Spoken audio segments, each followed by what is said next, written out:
Alright,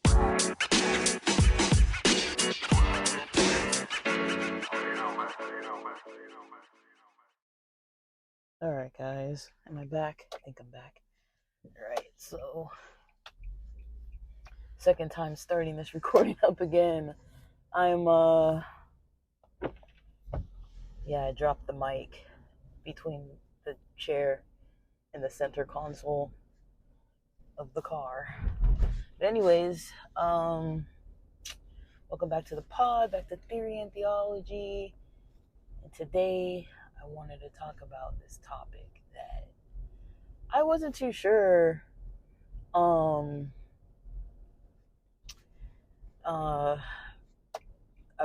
Like, I still don't have like a clear detailed I don't really know where I'm going with this really, but one of my friends and I got into this conversation, and along the route I learned what the term baby rabies means, and I did not know what that meant. I've never heard of it before. And I was trying to guess what it was before they like explained what it meant, and I was like way off. Like, I think initially I thought it meant I don't know what I thought it meant. I can't remember what my guess was, but it was off, way off and wrong. So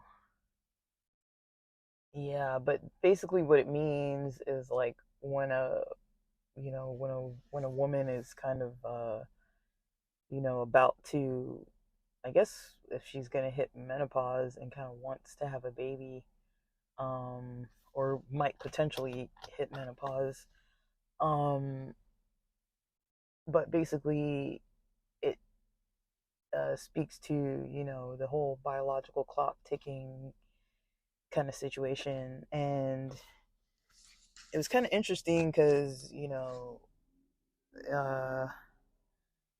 my friend was kind of surprised I hadn't heard it, and I was like, once they described what it meant, I was like, oh, I'm kind of surprised I haven't heard it too. And I was thinking like, well, why have I never heard of this before? Especially because I talk to people so much. It's not like I'm like a complete like stay by myself and never talk to anybody, right? So I was kind of also like, oh, like, why don't I know this, like, I don't know everything, but that was a little weird to me, that I was like, something like this I don't really know. So I was a little surprised, shocked, but kind of like whatever, I just found it interesting that I didn't know what it was. And then I started just this morning kind of thinking like, well, why would I not know what that is? And I started thinking about the Adventist realm that I grew up in, and then also I know so many LGBT people that it's like, it's not that they don't want to have kids, it's just it's not really a conversation that's like always coming up. Like, I've known people who want to adopt. I have a friend like who's a couple who's married with kids, well, a kid. I don't really have that many friends that are married, that many friends that have money. I live in Southern California. Everybody's kind of broke. Everybody's been kind of broke. Most of my friends don't have houses. The ones who have had apartments, the majority of the ones in LA, have kind of moved around a bit. A lot of my LA friends live with their families, parents and things like that. So I don't know that many people, even in the first place that I grew up with, that wanted to have kids. Like, in the Adventist world, I think I can name two guys. I'm not going to name them by name, but I can name two guys that I knew always were like, oh yeah, I want to have kids. I want to have kids. I want to have a family and kids. They're probably the only people who I know who I've heard say that, who I knew for a fact. I was like, they really want kids, I have a few friends with kids. Of the people I actually consider close friends that I hang out with or would likely hang out with, probably like now 3 of them have kids, but pretty much all the rest of my friends don't have kids. So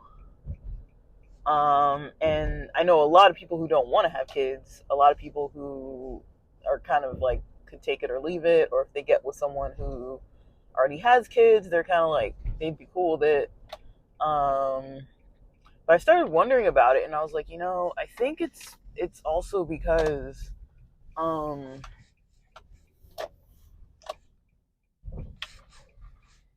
in Adventist society, or in this Adventist world, um, that the one that I grew up in, people don't um really talk too much about, like, I don't know, it's not like a very sex positive environment. First of all, like, the messages I got about sexuality were pretty much not positive. Like, I often wonder how my outlook on life would have been if I didn't have the specific youth pastor that I did have. He kind of had a knowledge of psychology. He worked in sales, software sales. He was pretty open-minded about people's differences. He was probably the least prejudiced adult that I knew. Like, I can't recall him ever having an opinion that was like, oh, like, bleh, like, don't do this, don't do that. Like, he was strict because, like, in Adventism, most of the adults are strict. He was strict, but he wasn't unreasonable or prejudiced necessarily. Like, the way it came out. So, say for example, topics about sexuality, he was pretty much able to describe things like I remember when he wasn't our pastor and some other people kind of took the reins. They kind of took his place, and they kind of talked more about, like, I remember we were watching these like abortion videos. It was disgusting. Like, it was like so gross. Like, there was like some scene where they had like these fetuses in these cups or something. I was like, ugh. Like, just stuff that's like almost like scarring, where you're like, dang, like, why were they showing us this? Like, you could tell it's like,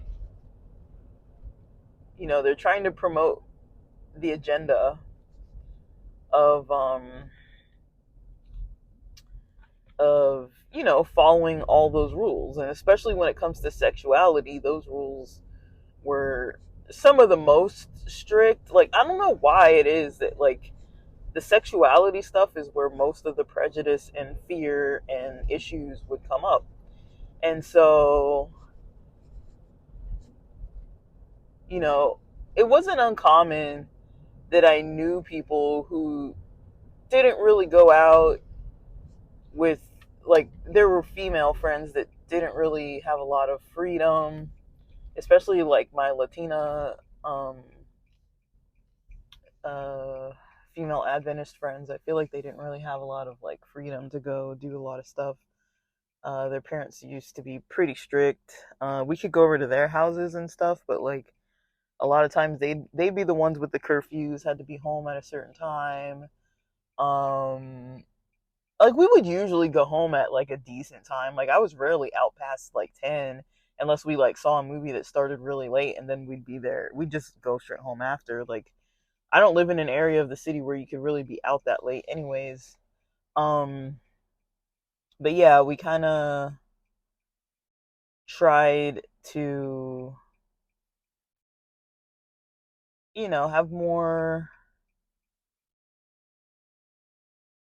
like, I don't know, like, I guess just this pastor, he was really well, he wasn't really a legit pastor, but he was like, he, what I mean, like, they take on the roles and stuff. So basically, he was pretty good. Like, I remember, like, when they would talk about like LGBT stuff, he would just talk about his experiences with people, kind of what he thinks. Um and he would always kind of, bring things to the Bible, but also like talking about love and stuff like that. Like his perspective in life was more on like loving people and not treating people bad or shaming people or whatever. Like he was very, like, even to this day, like I saw him not recently, probably like 4 or 5 years ago, but he's one of those people that's like, he didn't really leave like a bad taste in my mouth. There were a lot of people who didn't like him because he was maybe a little way too liberal for them, but just kind of like how he was really helpful. um like churches are always going to be talking about, um you know about religious things. um they're always going to be talking about, um yeah, like religious related topics. And they talked about, I guess they mostly talked about, when they talked about sexuality topics, it was never really open minded. Like I talked about before in past episodes how our sex ed classes were like, they were basically like, this is how a person gets pregnant, and then like the basics of like puberty kind of thing. And I've talked about it before too. Like my parents never were like, I mean, it's nice that they didn't. Like I don't think I want them to sit down and try to have some kind of sex talk with me, but they didn't really do that. Most of what I learned was from friends that were church friends that were like older than me, that were like nice, and I trusted them. Probably there were a lot of people that I find that, like, I learned definitely to trust them more than others. So there were some friends that I had. Um, Geez, this gas is $6.39. Is that a mistake? That's crazy. The gas across the street is over $1 cheaper. Like that's insane. Wow. I don't even understand how that's possible. Um what the heck? Wow. I'm just a little shocked. Sorry. That was the cheapest gas on the list. All the gas was in the $6 range. Wow, that's insane. Anyways, my goodness. I'm sorry. Yeah. So these people, they talked about, um they never really, they taught the basics. It wasn't like some groups of people how you learn like nothing.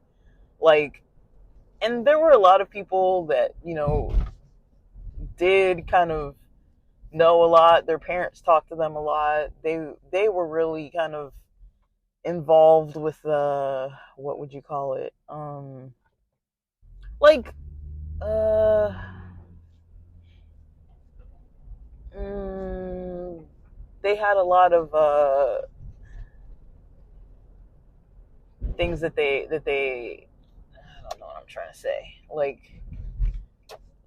secular, I don't want to call it like secular like that. Like, but non-religious. Like they were open-minded to like not sticking to the religion so deeply, or having kind of like, doing the like religious traditions, but they were kind of more like open-minded, and weren't so like stuck in their like freaking like heads up their asses kind of thing. And then there were people who were like so strict that were like, wow. Like they wouldn't listen to music on the radio, they wouldn't go see bands or movies that weren't religious, they wouldn't, um all their life was pretty much revolved around, like, even if it's, like they just didn't have an open mind towards how other cultures did things, and they were just kind of like, our way is right, it's the only right way, and everything else is evil, pretty much. um but yeah, like the way people talked about pregnancy and marriage and stuff, like usually traditionally Adventists have a lot of schools, and so usually after you finish, elementary, high school, you go on to an Adventist college. And a lot of people are raised in the Adventist school system. I was, for the most part. Like, I went 3rd through 10th grade, but some people went kindergarten or preschool all the way through college and only went to Adventist schools. I am glad that I did not do that. But a lot of people I know did. And I kind of wonder if it's like maybe a combo of the economy. Because I think when I got out of grad school, I want to say it was around 2011 or something like that. When I got out of grad school, like the economy kind of crashed right before that. And then I think not just grad school, but I think another expensive gas. $6.39 at the cheapest for cash, $6.49 for credit debit. The one across the street here, 5.89 is cash, and then credit is 5.99. So I don't know what's up with these chevrons. Anyways, yeah, so that was, people would kind of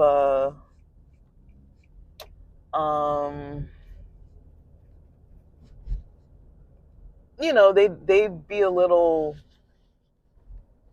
that was kind of the tradition, go to school, you kind of start dating. Like, most people I knew kind of started dating somewhat maybe their senior year, like whenever they had like those banquets, those senior and lower level grade banquets. Like, it was kind of weird because we, at the school I went to 10th grade, and it was a junior academy. And so in the Adventist world, they do have junior academies and academies.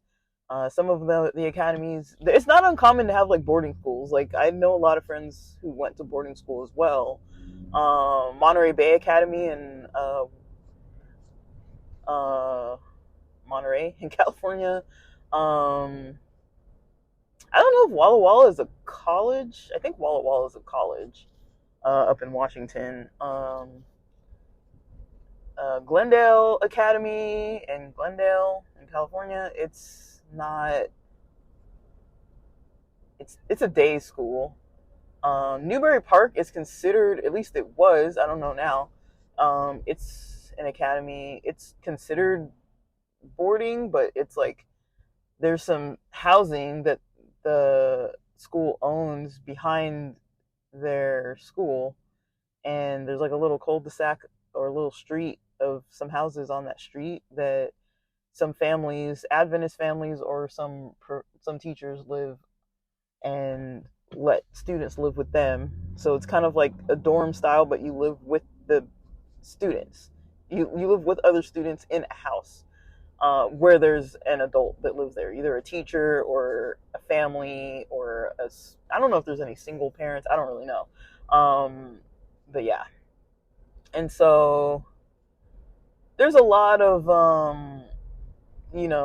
like, I think people usually would start dating with those banquets. That's from what I think I noticed, that people will go to those banquets. For a lot of them that had the really strict families, that would be the first time they would be allowed, or not. It's not like oh, it's the first time I'm allowed to like go on a date, but it's like, because it was provided by the school, it wasn't really considered like off limits, because it was going to be chaperoned. The school kind of allowed it. They hosted it. There were teachers and like parent chaperones and stuff. Like, dang. And so, because of the amount of people there, it, like, I think it was considered like safe. Like, nobody was like, oh, like, don't go to these banquets or whatever. Like, but I know a lot of kids that weren't allowed to date in high school or junior high. It was more like when they were older. Like, I feel like people in that religion, not all of them, but there were quite a few people that I felt were maybe like a little bit behind, and mostly because their families made them get behind. Their families kind of made them not able to, fully live a normal life like the rest of society. They had this kind of rare way of kind of like viewing things and doing things. All right, guys, let's resume. I went and got the pastries. Is this mic on? Hello, hello. Yeah, it's on. All right. I'll make sure it's capturing everything. All right, so I would say once people kind of got out of high school, and I'm just talking generally. There were exceptions to all of this. But once people kind of got out of high school,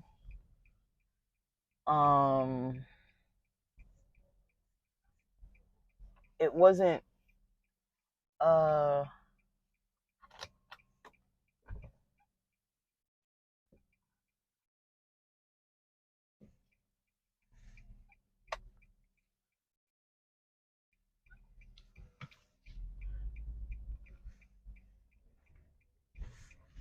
I mean, sorry, I'm trying to turn and there's like a car.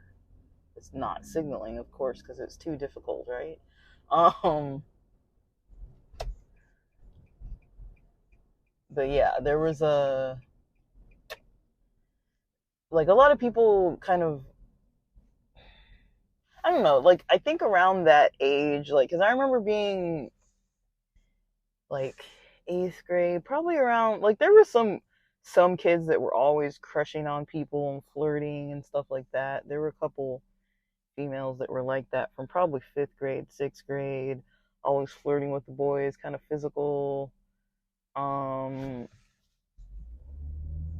that kind of thing. And I just was often in the room, like when things were going on. Like I remember there was this one little room. I don't know what the room was. It was kind of like a between kind of room, like where you would walk in from like the outside, like side. We used to have these tables on the side of the school, like kind of lunch tables, but there were also these trees where all these bugs would like fall in your food and stuff.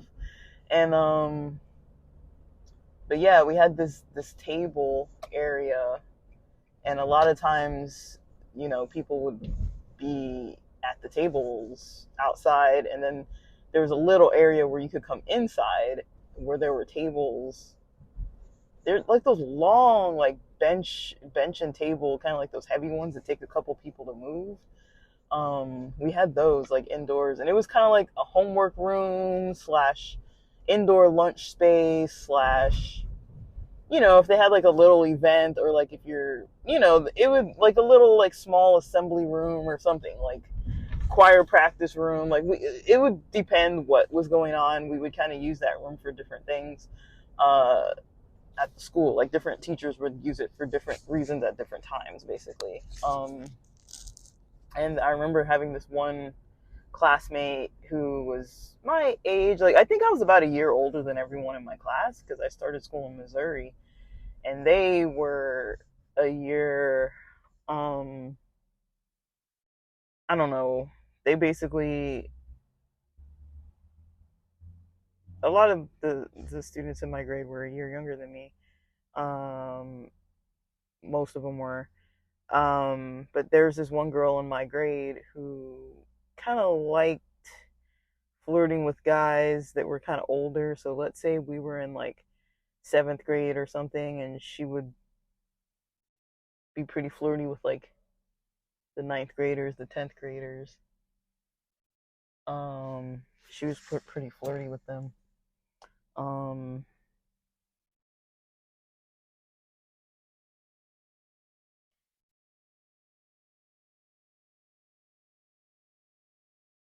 but taking gas pictures.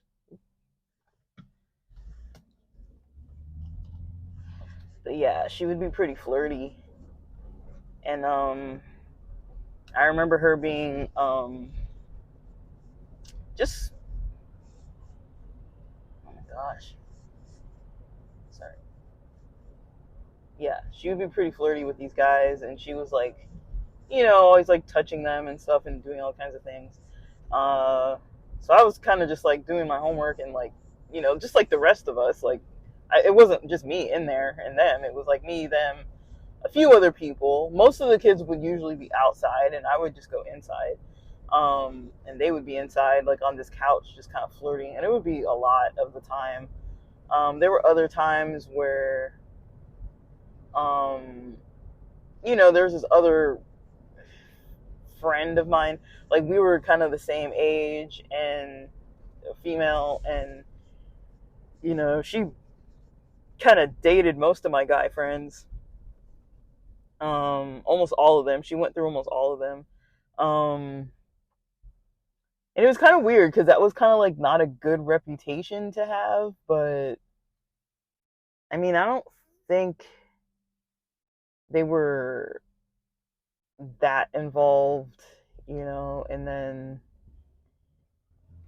like, I don't really know the extent of what they were doing things. Like, I only really know that, like, on mission trips and other types of trips, there'd be people like making out in buses and all kinds of stuff. And I remember one trip where there was this really bad, like, sandstorm or something. I don't know what you call it. Like, it was just really, really windy, and we were in this like ranch area, and there was just sand everywhere, just being blown, just sand being blown all over the place.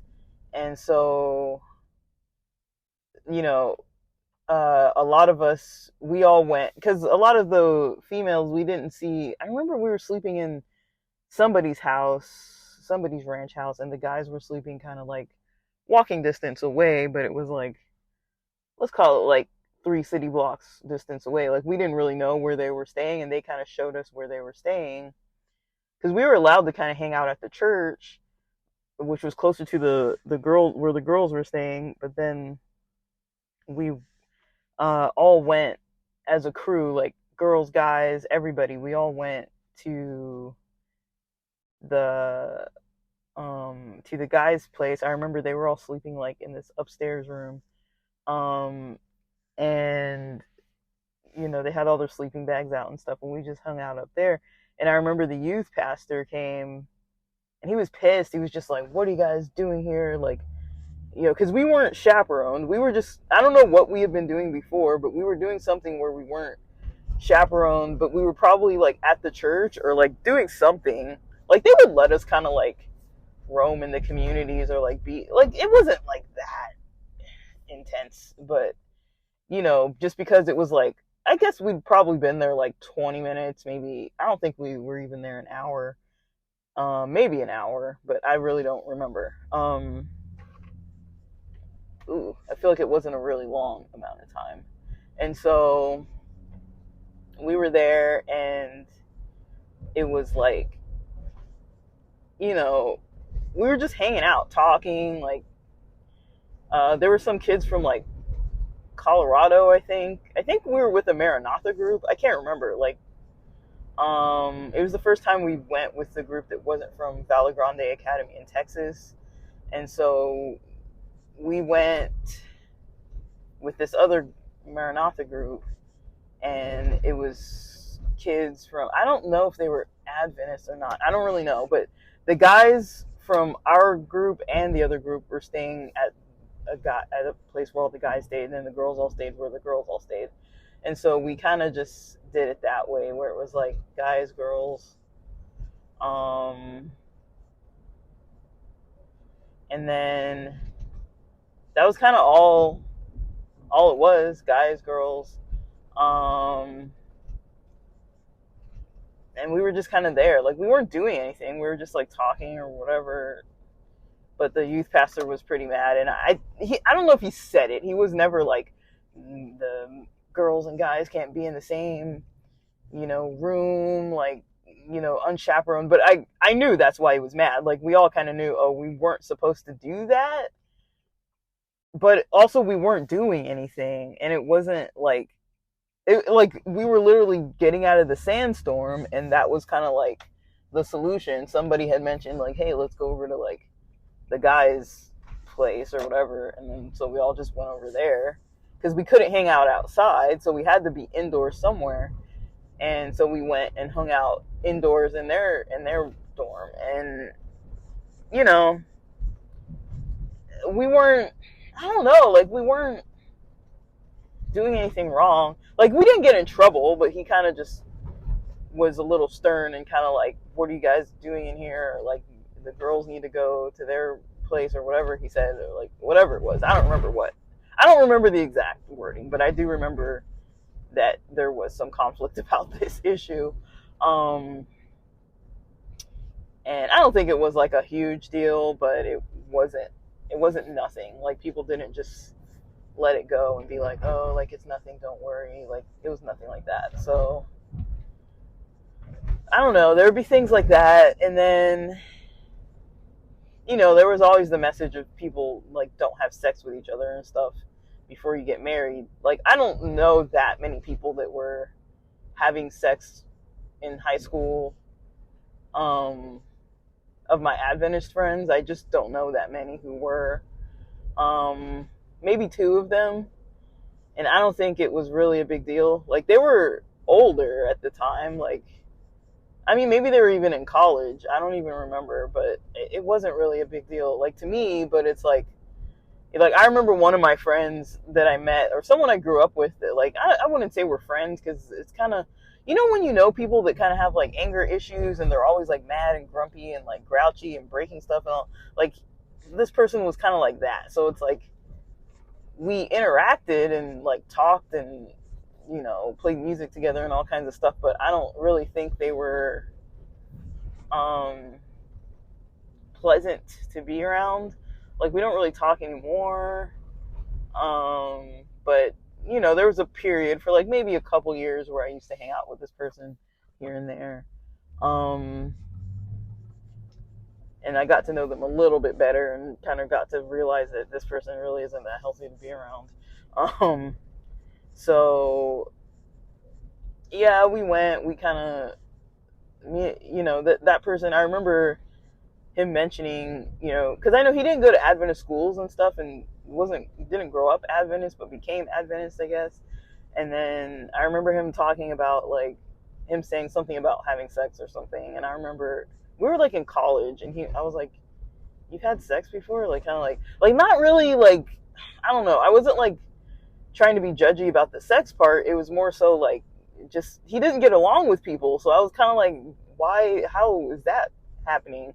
Like, who was he with? And like I wasn't like nosy, of course, but I was kind of like surprised. I was like, oh, like he's not even like nice. Like, why would people like him, kind of thing? But I guess apparently, somebody was into him. But he wasn't like a bad guy or anything. I'm just saying he was not pleasant. So yeah, and I don't really know.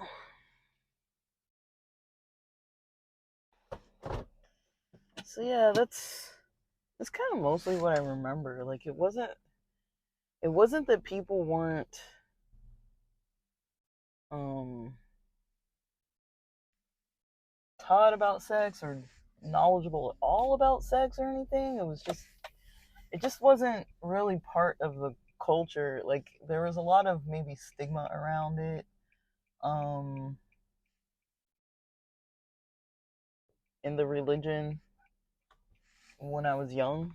Um People just weren't like, it was more conservative than, you know, the general population of people that, maybe it was more normal for them to like be fooling around and all kinds of stuff. Like even things like fooling around and like just like hooking up, not even sex hooking up, but just kind of like making out and stuff like that was kind of like a little like, I don't really know. Like most people, like I think what was kind of the expectation was that people were, um, you know, um,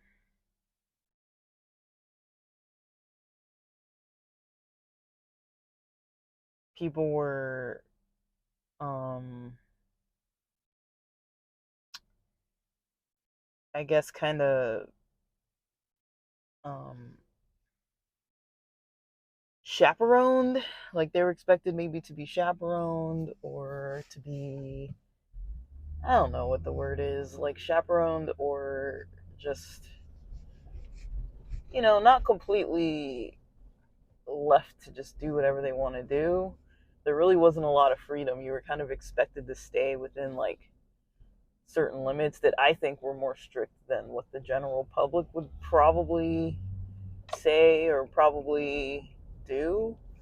So I did know a lot of people that didn't date and stuff like that. But I don't know. I kind of wonder, because a lot of things I think take a lot of practice, right? Like I know a lot of people who maybe didn't have a very sociable upbringing where they had friends and all kinds of stuff, and because of that, they kind of just don't socially have it together.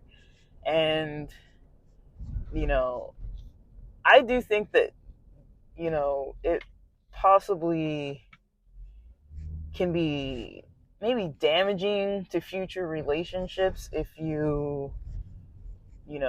don't have a positive attitude towards sex and towards, you know, anything, anything in life.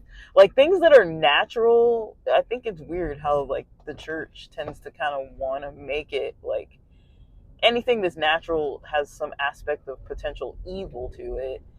And so they go to some extreme where it's like, stay away from this at all costs. But it's like, there's always this kind of like, okay, if you do this one thing that might be kind of tempting, towards the direction that might eventually lead to breaking the rules.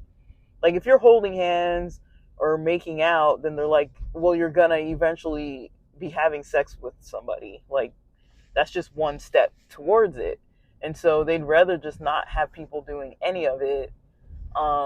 They'd rather have them always chaperoned and never really like out and dating people or anything like that.